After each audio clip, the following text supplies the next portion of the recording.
Welcome back to In Touch with Indiana Sports, powered by thehoosier.com.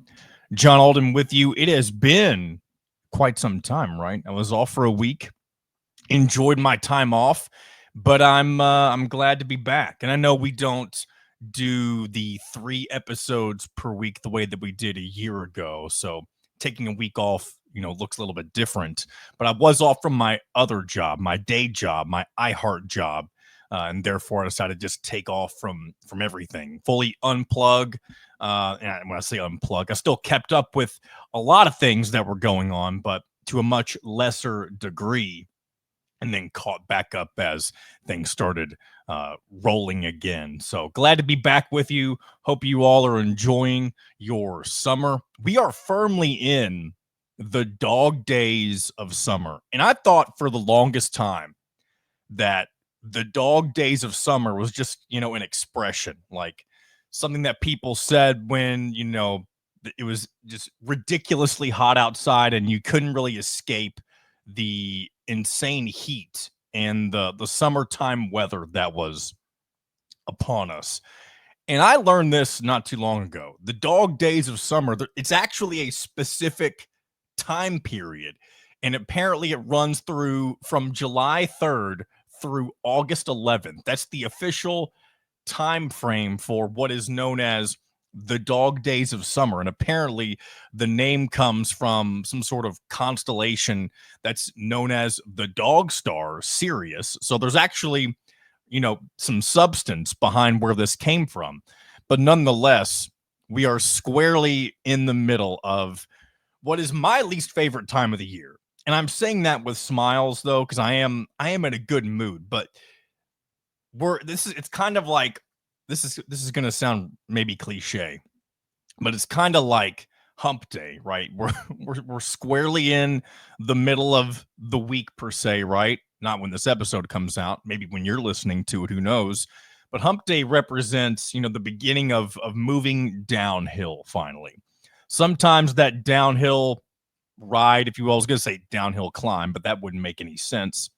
Sometimes going downhill, it may take you a while to get to the bottom where you want to be. And that's exactly where we are right now with the dog days of summer. As soon as because we're squarely in that middle point, so to speak, even though it may take us a while to get to fall, to temperatures finally cooling down and it feeling like, football season. Excuse me for the abrupt, cut there, but I could have sworn that I heard somebody calling my name, i.e. my wife, and we got a baby in the house, and so I was worried something was going on. But turns out it was just a random voice in my head, apparently. So nothing to fret, but I know I was talking about the dog days of summer, but I think I'd kind of gotten through the gist of that. So we'll just leave that be. And if you're somebody like me who is ready for the summertime to end, we're not far away. So we'll end it on that note, and then we'll get into really the meat and potatoes of what we got for today. I've got a number of things. This is maybe one of the longer lists of things I've had to get through. And maybe some of it I can leave for future episodes potentially. But I'd like to get through as much of this as I can today. No guests today on this show, just me. Anytime I've been away for a week or even longer, like I have been in the past, I like to take the first episode to just kind of, get back in the saddle and do an entire show, just myself, and kind of, catch up on everything, get familiar with what's been going on. And one of the biggest things that's been going on really throughout the entire country is media days. And of course, we're going to talk about Big Ten media days, and even more specifically about Curt Cignetti and what he said. And if you remember our conversation with Zach Osterman back before I was off for a week, we talked a lot about really a number of things, but how Curt Cignetti, like last year, that was kind of his coming out party to the entire nation on what he's really about when it comes to his demeanor as a college football coach. And so there was a lot of talk on whether or not he was going to carry himself in the same way. And we all knew that he was, Curt Cignetti's always going to be himself.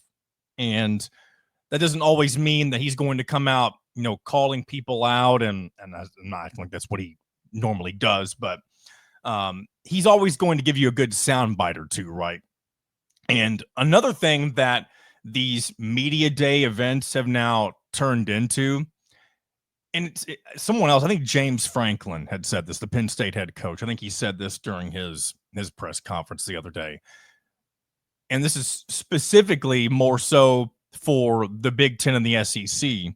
And that's these media day events have more so now than ever become almost like political conventions. And you've heard me talk, you've heard me kind of make the comparisons before.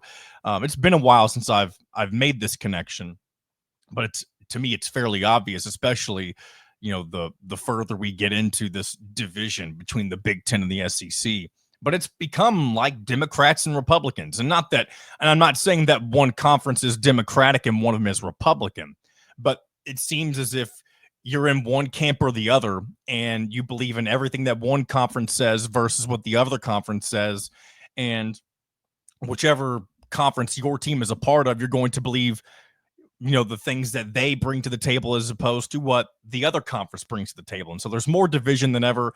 And the gray area is all of the other conferences that just kind of get shoved into the middle or shoved to the side even. And they're more so afterthoughts, and they're sitting there kind of thinking, what do we do about this? How do we get an upper hand whenever we all used to be on the same level playing field? And now the ACC and the Big 12 and the teams within those conferences, it seems like they're all just struggling for air whenever it comes to figuring out how to really stabilize and have a future when it comes to what college sports and more specifically college football may look like down the road. But with that being said, all these political statements, quote unquote political statements being made, Curt Cignetti came out kind of swinging at the SEC.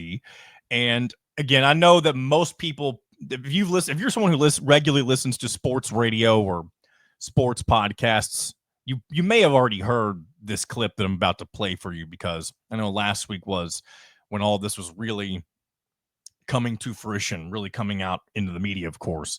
But this is my first time reacting to it on my show, of course. So I do want to go and play it here. And in case you haven't missed it, this was Curt Cignetti's. This was kind of his big moment that grabbed not only the headlines around the Big Ten media days, but really grabbed the attention of the SEC and the national media, of course. So here's what Curt Cignetti had to say.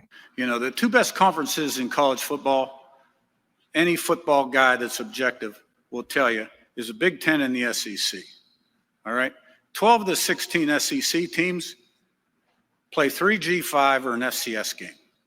12 of those teams play 36 games, 29 G5 games, and 7 FCS games, and 1 less conference game. I want to go ahead and stop it right there. I'm going to continue to play this throughout and just kind of react slowly to the different things that he's saying. But of course, right there, Cignetti is responding to a question that this has been one of the biggest annoying things that has become a storyline for Indiana of the last several weeks, Indiana football specifically, and that is them dropping the series with Virginia in favor of playing a G5 or an FCS opponent. And I'm going to start with my personal preference, like what I would ideally love to see, not just Indiana do, or I guess really what I've always loved to see an Indiana schedule look like. Ideally, your non-conference schedule, and this all came to be before, the college football playoff and that sort of thing. All this money had been thrown at in, NIL, that sort of thing. I don't want to chase the squirrel, but it's really what I was trying to say here.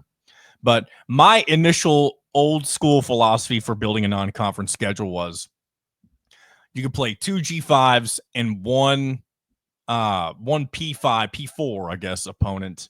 And if you don't play 2 G5s, one could be an FCS, that sort of thing. That way you're kind of slowly moving up levels in your non-conference schedule to get you ready for the rest of the season. Well, That's not at all what things look like anymore. It's more about balance, and I've shifted my way in thinking. And I guess what Cignetti will say in a further soundbite will probably help explain what I'm about to talk about, or explain further what I'm about to discuss.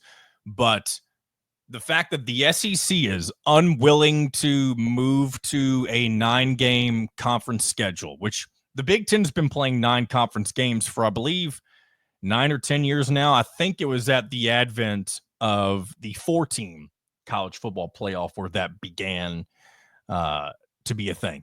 I don't know that for sure. I don't have it right in front of me, but I know it was about that time frame. And so if the Big Ten had never done that, I mean, maybe we're not really talking about this today, but the Big Ten, because of the revenue with Fox and having all these extra Big Ten games, they're not ever going to go back on playing 9 conference games. And so it's become the conference's mission to try to figure out how to get the SEC to move to a 9th conference game. And because Greg Sankey and the Southeastern Conference have refused to do that, but in order for Big Ten teams to feel like that they are having a more balanced schedule, similar to what the SEC does, they are dropping that extra game against what may have been a former P4 opponent. And of course, Indiana's was Virginia. If you keep that game in there, Indiana's playing 10 power conference opponents on their schedule. And you may look over at, Kentucky, for example, and they're playing 3 G5s or 2 G5s in FCS in Louisville. And if it were up to them, they would have removed Louisville from the schedule. I know that for a fact because they've talked about that before. Whenever the SEC has begun their talks about expanding to 9 conference games, they haven't done that. Kentucky had outright said that they would highly consider removing Louisville from the schedule in order to make it easier for themselves to get to the postseason. So the SEC can't act like they don't have the same interests as the Big Ten teams, and they can make fun of Indiana all they want, but ultimately a lot of their teams would want to do the exact same thing. And I guess I'm going to go ahead and let Curt Cignetti do more of the talking, and then we'll react to more of what he had to say during one of his big sound bites at Media Day. All right. So we figured we'd just adopt SEC scheduling philosophy. And there's that. Some people don't like it. I'm more focused in on those 9 conference games. Not only do we want to play 9 conference games, okay, and have the 4-4 championship, the playoff format, okay, we want to have play-in games to decide who plays in those playoffs. Championship weekend, let's play 3 versus 6 and 4 versus 5.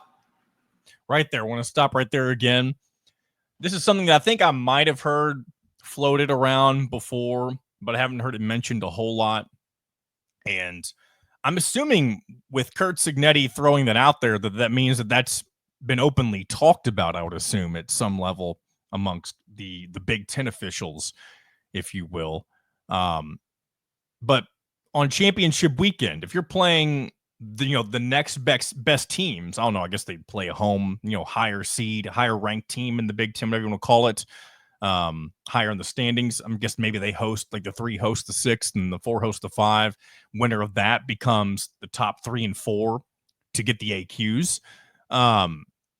So that's definitely an interesting way to earn your way into the field if a new playoff down the road were to do the 4 automatic qualifiers. And I know both the Big Ten and the SEC are for the AQs, I think. I hope I'm not getting them mixed up a little bit.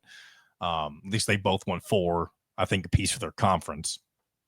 And of course, the lower conferences, ACC, Big 12, yada, yada, yada, don't want that. And understandably so. If Indiana was a member of the ACC or the Big 12, I would be upset about that too, because there is an off chance, and maybe it's not that far off, where maybe the 4th or even 3rd best team in both conferences isn't worthy of being in a 16-team playoff. I mean, I highly doubt it.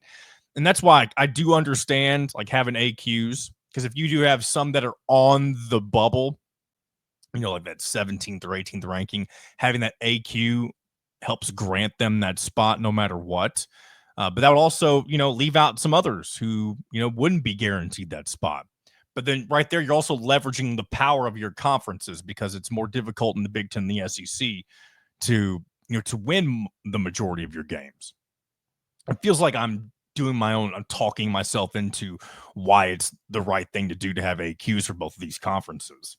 Because I do think most of the time, the top 4 teams in each league will likely be in the top 16 of the rankings. And so you think that, 9 times out of 10, that would work out the way that it's supposed to, but you never know. Either way, let's go ahead and continue on with what Cignetti had to say. You want to decide that on the field, make sure everybody's strength of schedule is what it needs to be. Let's make everybody play 9 conference games, and on championship weekend, 3 will play 6, 4 will play 5. And there's still room for another at-large in that format.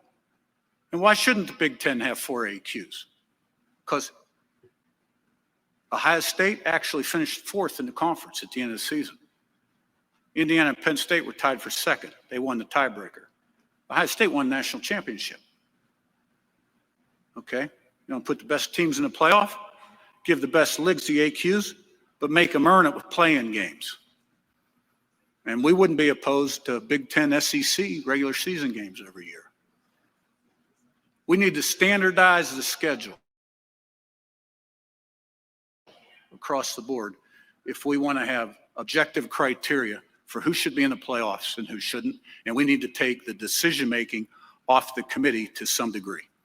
All right. The reason I didn't let that stop is I wanted to go ahead and just let it play out since we were right there towards the end of it. But standardizing the schedule, that is really the gist of kind of the point of all of this, right? If you can get everybody on the same page with conferences, the same type of non-conference schedule and the amount of conference games, you make it a lot harder for the committee to make a silly decision, right? Because whenever everything is standardized and there's less room for subjectivity, if that makes sense, for opinion, personal opinion, preference, bias, whatever you want to call it, I think that's ultimately what people want. I would love if the committee makes it adds to the drama of creating the postseason, and that's fun. Like to an extent, it's fun. But man, it got so annoying at the end of last year. The amount of and the commentary didn't stop into the postseason after the field had already been selected. Every reaction in that first playoff game between Indiana and Notre Dame was, oh my gosh, Indiana shouldn't have been in the playoff. You lost to freaking Notre Dame, who ended up winning or becoming the second place team in college football, the runner-up, national runner-up, losing to Ohio State. And of course, you didn't know that was how it was going to play out at the time. But I wish when the field was set, and I guess, that we're talking perfect society here, right? So that's not how life works. But I wish that once it was just set, just let the games play out. Those are the teams that made it in. I don't really think there's a lot of controversy. And people like to say Alabama should have been in. They were 9-3. They lost to a 6-6 Oklahoma. You don't even need to look at the rest of it. They lost 3 games, and one of those was to a 6-6 Oklahoma team. They didn't need to be in the playoff field. Okay. All right, that's my soapbox there. And then what else I want to react to there? He was talking about, doing a Big Ten SEC scheduling, Big Ten SEC challenge, I guess. I would love that. If you get both conferences on board. I don't know if each conference has the exact same amount of members right now. I feel like the Big Ten may have 2 more than the SEC. I don't know that for a fact, but I know there are a couple. They either have the exact amount or the Big Ten has 2 more. But I would love to see a Big Ten SEC non-conference scheduling challenge because, again, you're pitting the schools against each other. Because here's the thing. Whenever they face each other in bowl season, everyone always complains like, oh, they're not playing their best players. We don't really know if, even though the Big Ten won 5 out of 7 games against SEC teams in the bowl season, we don't really know how good they actually are because it was the second stringers. That's not always the case, but the rosters do look a little bit different when they face each other, and the losing team always makes that excuse on why they didn't win that particular game. So I would love to see games that actually matter, where everybody is, playing to their fullest potential. And that way you don't have to argue about which conference is the best. Now, you could argue like, oh, wow, these games are played way too early in the season. Maybe we should, we could do here? We could do what the SEC does and replace that janky FCS game in week 11, whatever it is, with the Big Ten SEC Challenge. No, that would never happen. You could sandwich it somewhere in the middle of the season to kind of break up conference schedules, that sort of thing. I'd still think it'd be good to do it towards the beginning, but you would still have people saying, oh, our team wasn't at full potential. Just wait till November when we're really rolling, that sort of thing. But I still think it would be a much better indicator on which conference really reigns supreme. And then there was one more thing he mentioned. I'm going to rewind it a few seconds and play it again, see what I missed here. We need to standardize the schedule across the board if we want to have objective criteria for who should be in the playoffs and who shouldn't. And we need to take the decision-making. Oh, it was about the committee. We already discussed that. So yeah, that's the gist of the big takeaway, I guess, from what Cignetti did at media days this past week. Last year was about, being picked second to last. And we all know what happened to his JMU teams and Elon teams, I guess, for that matter, too, that were picked. Excuse me. They were picked that far back in the league, ended up winning the whole thing. Now, the Big Ten, of course, different animals, so I'm not going to dwell on those past comments any longer. But we all know that with Curt Cignetti comes many a good soundbite. And I think he's a good representative for the Big Ten as well. He's somebody, I said this on Jeffrey the Greek's Eyes on Big podcast last week, in case you guys didn't check that out. You can go check that on their Apple Podcast page, Eyes on Big. It's Eyes on B1G, like Big Ten, but it's Eyes on Big.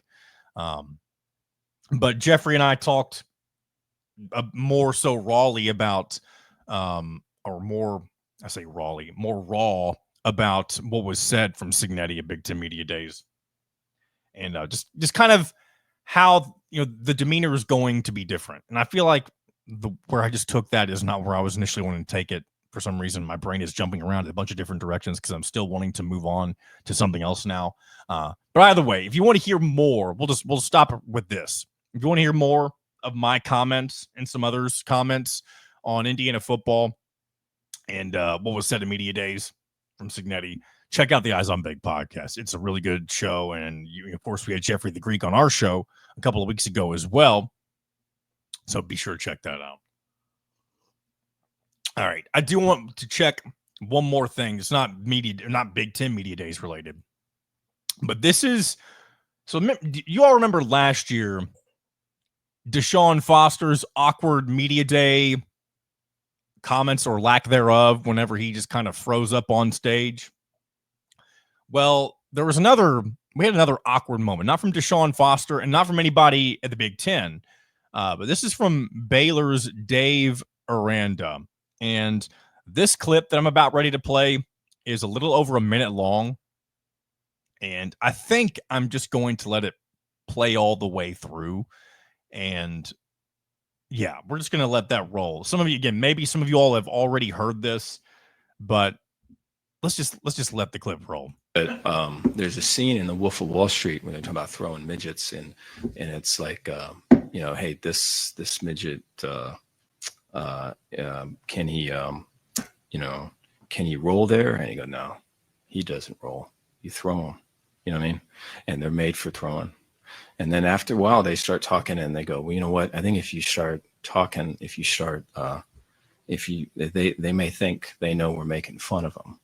The midgets may think we're making fun of them. So then I'm going to start. Keep specifying the midgets. They may get mad at us. And then the guys go, well, what we need to do is make them think they're one of us. And they go, one of us. And I think that's the thing with coaching, call it recruiting, is it's that way.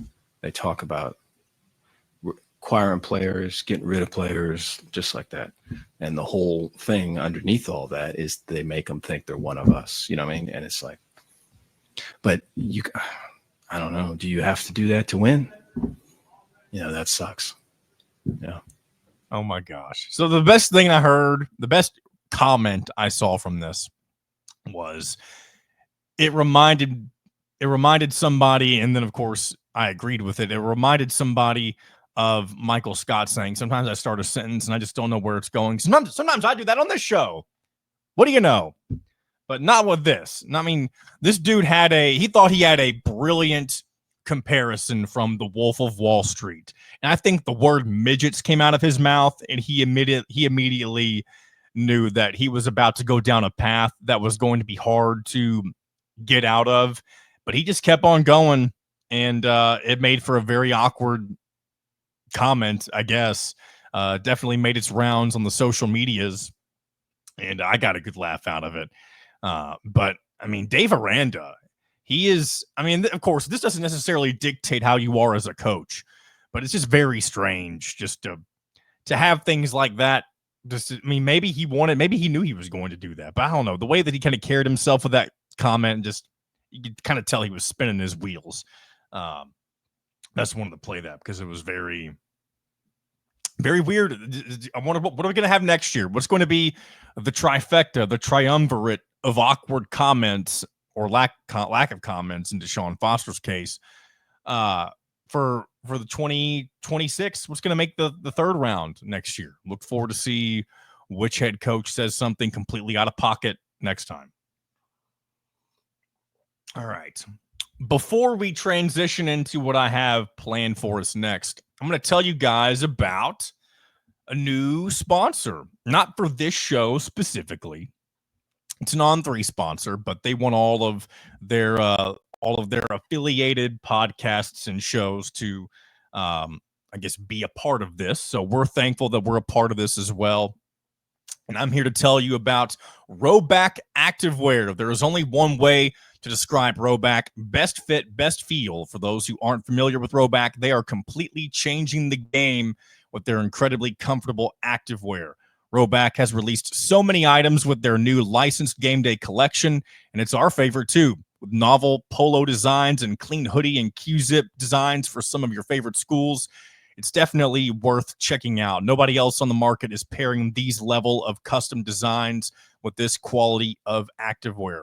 Rhoback's everyday shorts or their Delta performance pants are the perfect pairing as well. They are both super comfortable, have an elastic waistband, and great fabric that is made to have the appearance of a nice short look, but the comfort for a day on the move.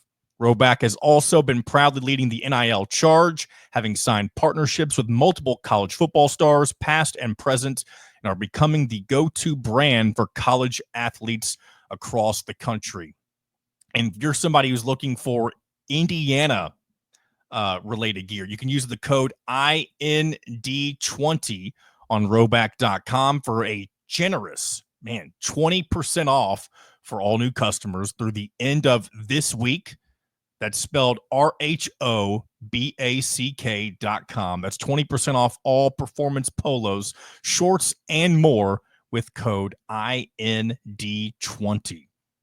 Shout out to Rhoback for being a part of the On3 Sports Network, and glad to have them a part of the In Touch with Indiana Sports podcast today as well. I may try to have their logo and throw it up next time we do that read as well. But now, with that being said, I want to go ahead and move on to some other stuff. All right, Indiana football tickets. I saw, or it's not, I was going to say a friend of the show, but he's not somebody who's been on the show before. Maybe we'll do that in the future. Excuse me. But Respectable Adam, he's taken on numerous names over the years. He does a good job at kind of tracking the ticket sales of Indiana football games, single game tickets at least. And Curt Cignetti also sounded off on this, but there's a lot of tickets available for the home opener and several games as well. And I know Indiana fans are kind of last-minute ticket buyers, especially when it comes to football, I feel like. So it wouldn't surprise me. I'm sure those numbers will dip and get closer to a sellout, if not a sellout, as we get closer to football season, and maybe the university will throw some deals out there, that sort of thing. But there's still 10,000 seats available for Indiana versus, I think it's Old Dominion is the home opener. 10,000 seems like a lot. But again, back to what I said a moment ago, I do think that number will probably at least have, however you say that, having it. And maybe even go all the way to being sold out. I don't know. But I saw somebody had made the comment that it's a struggle to sell football tickets around Labor Day weekend because it's a quote unquote big lake weekend.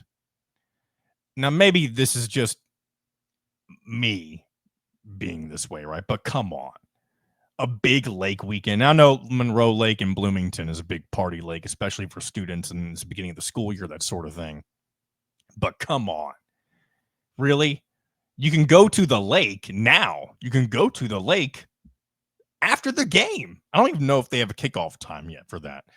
I'm sure they do, and if not, they'll have it soon. But I mean, come on. I don't really know what else needs to be said, but a big lake weekend, and maybe I don't have a right to talk. I won't be in attendance. I don't live close to Bloomington. I wasn't able to make a game last year for the first time in a very long time. And one of my goals this year is to make it up to a game with the wife and the baby. And it may more than likely be something like the Indiana State game, just because I'm sure that'll be the cheapest way in and probably the least crowded. Maybe they'll all be sellouts, but I would imagine the FCS opponent, even though it is in state with the Sycamores, that would probably be an easy game too. And plus, it'll be a few weeks into the season. And so, the heat won't necessarily be as big of an issue as it might in week one. But that's just kind of my 2 cents. Maybe I shouldn't weigh in on it, though. Maybe I don't have the right to weigh in on it since I won't be there. But if I was somebody who had the means and, if I had the means and was only not going because it's a big lake weekend, it just seems like nonsense to me. And that's all I wanted to say about that. Let's see. NCAA tournament expansion. Moving on to that now. That is reportedly not happening for this upcoming season. And that is fantastic. You've heard me complain recently about how, and I know I'm definitely far from being the only one complaining about NCAA tournament expansion. Nobody who's a fan of college basketball wants the NCAA tournament to expand to any amount. It's all corporate. It's all executives, whatever you want to call it, conference commissioners. Those are the only people who want to see NCAA tournament expansion. And I'm glad they couldn't come to an agreement. And I hope they never come to an agreement because there's no reason. 68 is the perfect number. And some will say it's not. Some will say it's 64. The first 4 is kind of silly sometimes. But again, we've seen teams go to the Final Four from there. So I guess there is justification in having that. But I was glad to see that. I think it was reported last week that those who have been communing, whatever you want to call it, to figure this out, they haven't reached a conclusion, and that's at least being put off another season. So good. I hope they realize there's no reason to do it. Like the NCAA tournament already makes so much money as it is, and I guess having a few more games makes you more money, but how significant could it be? I mean, I'm not an ad executive or anything, so maybe I shouldn't speak on it. But when you're going to, and maybe the anger is just one of those things like it'll bother you until the tournament happens. And that's probably what they discuss during their little meetings about expansion and that sort of thing. I'm sure they all realize like, hey, most people hate this. And we know they're going to hate this, but we're going to do it anyway because it makes us more money. But by the time we get to the NCAA tournament, nobody's going to care because it's March Madness. That's probably their line of thinking. And here's the thing. If it happens, let's not fool ourselves. We're going to deal with it because we're not just going to not watch the NCAA tournament and not enjoy it because of the extra few games, we'll sit there and make fun of, the extra seeds that are in there that don't deserve to be in there. And then when they lose, we'll inevitably talk about how they shouldn't have been in the tournament in the first place and never should have been expanded. But outside of that, we'll still enjoy the tournament. So maybe that's why people say it's inevitable, because we'll complain about it, but it ultimately won't change a whole lot. Right. But still, I hope they don't touch it for any time ever. I think that's a lot of the big stuff that I wanted to hit on so far, but I've got a list of things. This is the category of things I missed recently. Some of these are quick hitters, and then some of these I may expand on a little bit more, but I've got 5 things here that I want to discuss as we head into the latter portion of today's show. And these are, again, things I missed or things that I had planned for previous shows that I hadn't been able to hit on quite yet. This first one, though, Indiana basketball related, Luke Goody's waiver was denied. I remember not too long ago we had talked about Anthony Leal's waiver being denied and how both his and Luke Goody's were very similar, if not the exact same thing, and that if one got denied or accepted, the same thing was going to happen to the second person. And that appears to be the case with Luke Goody. And best wishes to him. I would have liked to have seen one more season out of Luke Goody. And this, I don't want this to come across the wrong way, but I don't really think anybody was asking for another season of Anthony Leal. I mean, I appreciate his time in Bloomington, but he's not somebody who transferred in. He's somebody who played 5 years with the program. Luke Goody, he could have had he felt more of like a 2-year, like a JUCO type of guy. I know he wasn't a JUCO player, but because he came from a different school, it felt like Indiana didn't get their full Luke Goody experience. So unfortunate that he won't be around for this upcoming season. But hey, Darren DeVries has his guys, and I'm sure he was already well prepared for not having somebody like Luke Goody on this upcoming roster. Let's see. Next up, Kyle Schwarber's AllStar game performance. So many of you know I'm not a huge baseball guy, but I did happen to check on Twitter right as the MLB All-Star game was, concluding, and that Schwarber had basically home run derbied his way to being the All-Star game MVP, which is pretty awesome, him being an Indiana Hoosier. So it's very cool to see Kyle Schwarber kind of carry the torch for Indiana baseball. He's somebody that I knew when I saw that he was making waves in the MLB. I remember with the Cubs, as they were making their World Series run, of course. I remember being so jacked up about it. I was like, man, they need to build him a statue in Bloomington in Bart Kaufman Field. I don't know if they'll ever get around to doing that. Maybe they will maybe when he retires from the game. I'm sure down the line when, Indiana baseball inevitably expands their stadium or, builds a new complex, that sort of thing, he'll get what will happen is Schwarber will be honored in some way. I don't know if he'll pay for naming rights for, a hitting facility, that sort of thing, or even, a special area, like the Kyle Schwarber Suites or something like that. I don't know. I think that'd be pretty cool. If he's not honored like that already, maybe I'm somebody. I've told you all before, back when baseball season was rolling, I don't follow college baseball as closely as I used to. I kind of follow the wins and losses along, but I don't in-depth watch the team the way that I did back whenever I had a lot more time on my hands. But either way, Kyle Schwarber will likely go down as one of the best, if not the best, Indiana Hoosiers in the history of the baseball program. And I'm happy to say that I lived through that time. That was the prime time for me watching Indiana baseball. I watched the seasons leading up to it, a few of them. And then it was Kyle Schwarber and Sam Travis, the Bash brothers, got Indiana to their first College World Series. You also had Dustin DeMuth. You had Joey Donato on the mound, he had a pickoff move like no other. You had Aaron Slagers. And Ryan Halstead was one of the premier closers. I mean, those were the Indiana baseball golden days, right? And they've had some good teams since then. They made it back Did they make it back to the World Series? Why do I feel like they have 2 appearances? Now I feel like I'm confusing myself. But either way, they've had some good runs over the years, and maybe they'll get back to the World Series. But again, Schwarber, shout out to him and his All-Star game performance.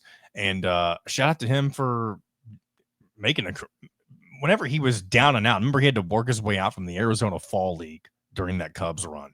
And, of course, made a name for himself in the MLB with his World Series performance and hitting dingers nonetheless. It's just good to see him be who he is and being a Hoosier, of course. All right. What else do we got here? North Carolina, and I hope this hasn't been shot down. I saw this. Anytime I've got like a rumor on here, I'm always wondering because I didn't follow up on it immediately, if it got denied or if it was fake, that sort of thing. But I'm pretty sure this was real. If I'm wrong about anything and you want to correct me, you're welcome to do so in the comment section. I am not ashamed to be wrong, and you can tell me if I am.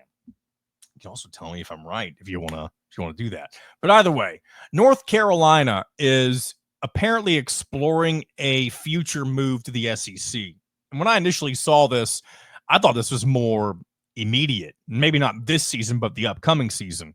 But it was reported the other day that North Carolina is already, and I'm sure they're not the only school doing this. They're just, I guess, the first one to be publicly doing this, but they're already exploring their options for whenever their current contract with the ACC expires in the beginning of the 2030s, which is still several years away.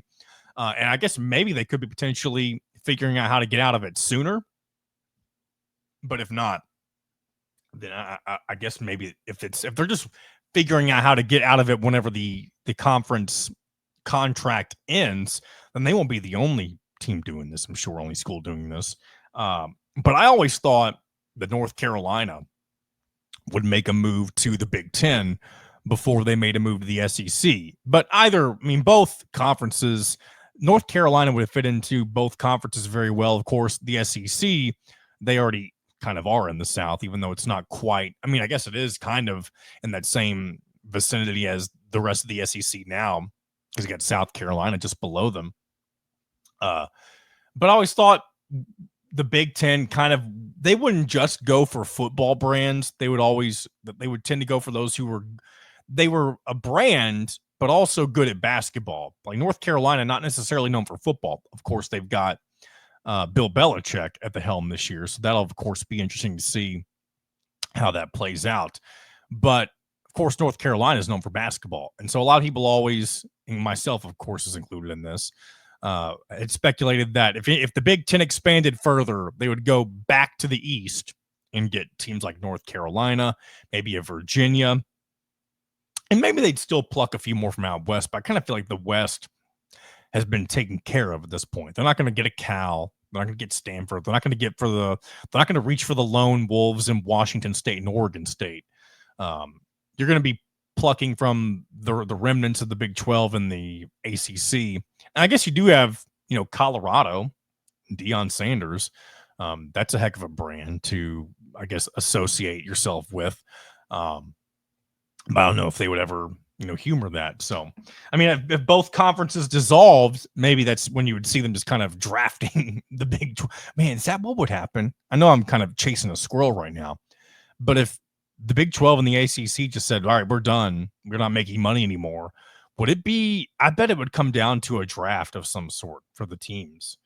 And I don't know where you would cap the league off at, but would you just draft them until you were done?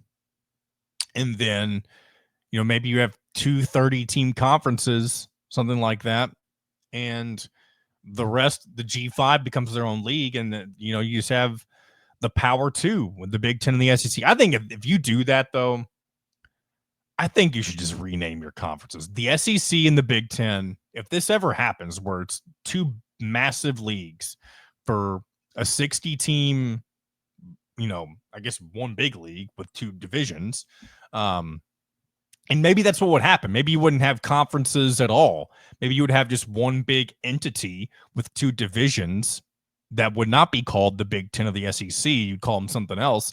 And maybe you'd even redivide who was in which one if it was under 1 entity. either way, I'm going down a rabbit hole that maybe we should explore some other time, because that's something that I don't want to say it's on the horizon, because I don't think it is, but that's kind of the atomic bomb scenario for college sports, would be if it just came down to one new league with the two biggest leagues kind of merging together in one, with the remnants of everybody else. And, there you go. We're restarting college sports over again, it seems like.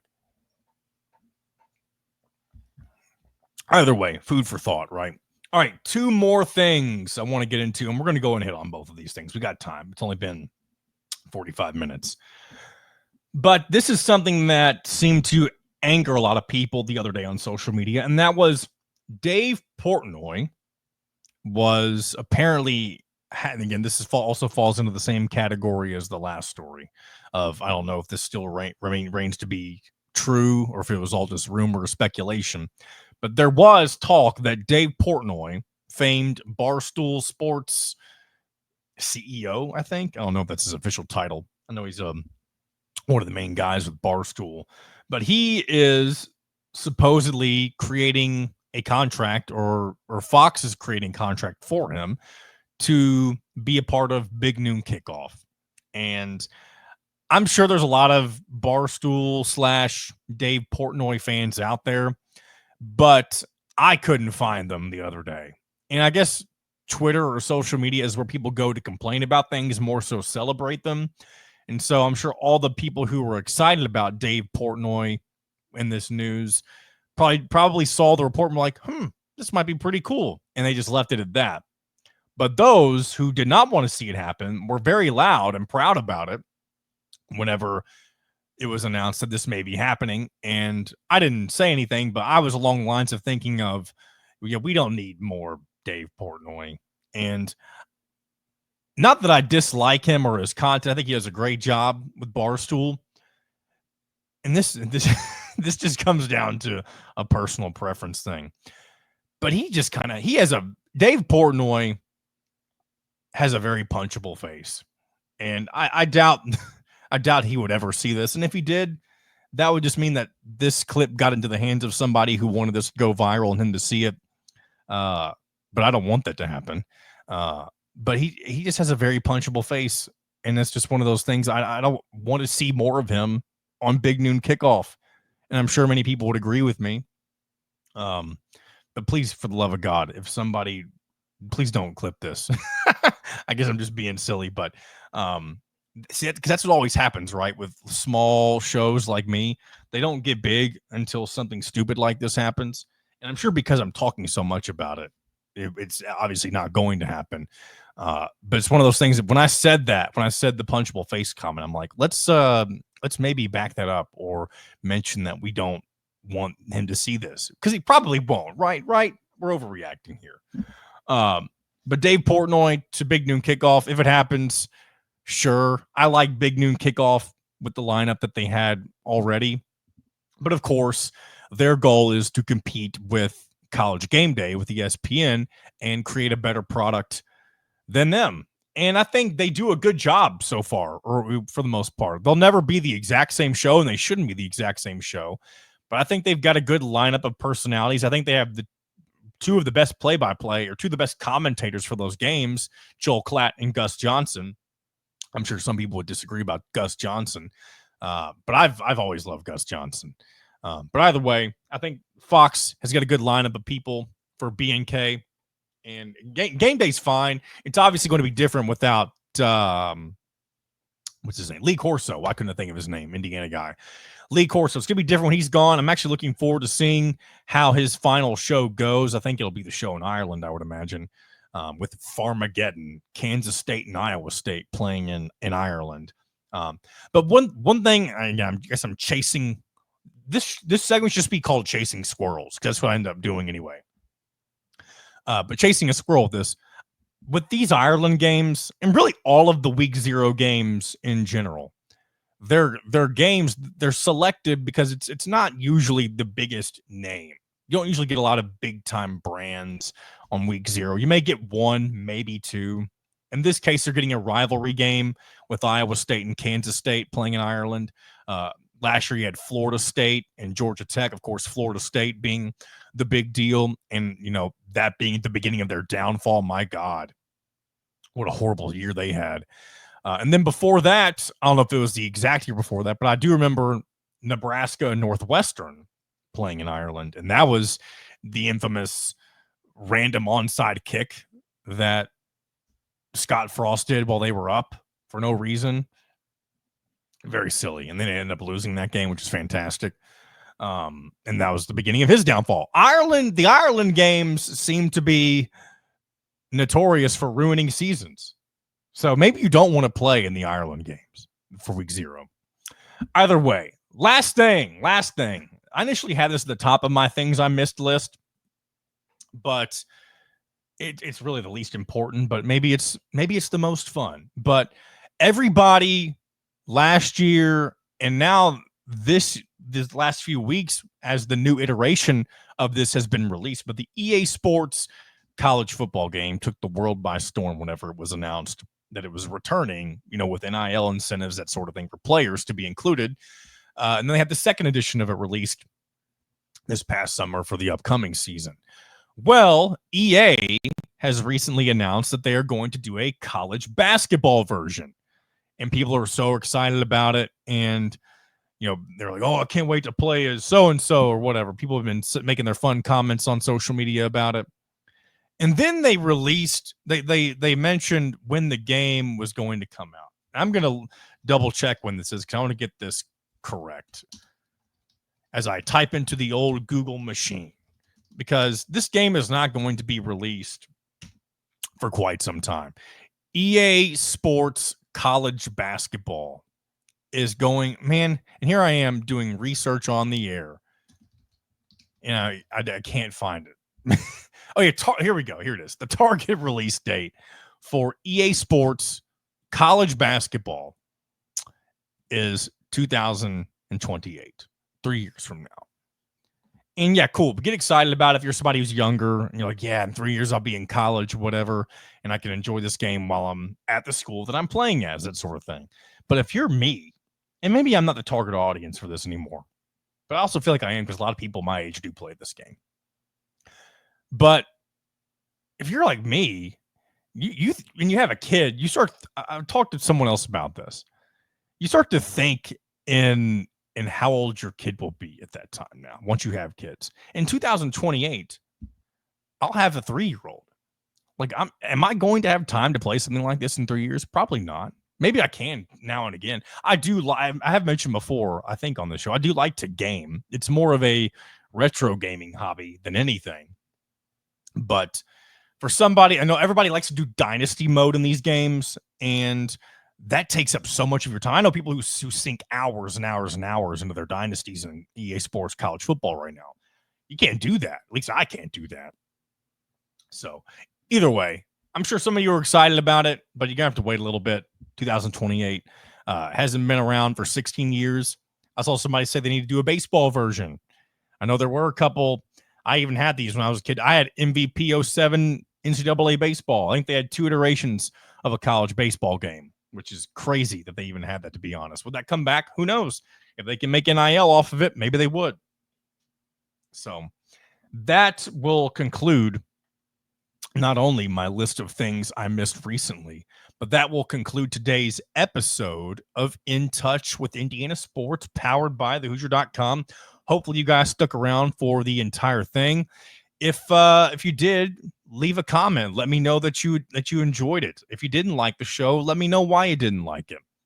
And I'm looking forward to starting a new season. I mean, I mentioned this a couple of weeks ago. We have officially crossed the threshold of doing this show for over a year. Of course, formerly 3 days a week, now doing it once a week. And there is a slight chance, this would be down the road a little bit, there is a slight chance I may move it to two times a week. But if we do that, it'll be during both the college football and college basketball season. But anyway, I don't want to talk about what I should or shouldn't do while I'm recording a show.